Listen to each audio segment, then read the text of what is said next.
Hi friends, వీడు మా తమ్ముని కొడుకు. వీడు 3 రూపీస్కే కేజీ చికెన్ తెచ్చి వండుతాడంట. చూడండి ఫ్రెండ్స్.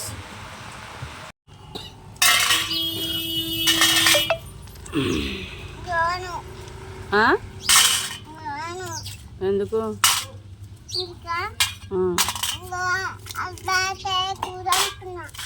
బయట కూర వండుతున్నావా?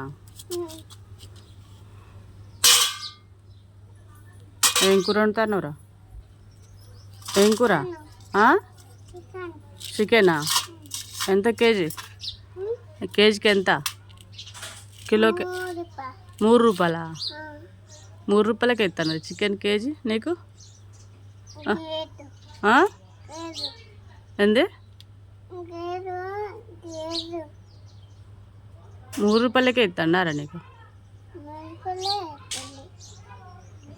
ఎక్కడ ఎత్తాను కేజీ 3 రూపాయలకి? ఎక్కడ ఎత్తాను చికెను?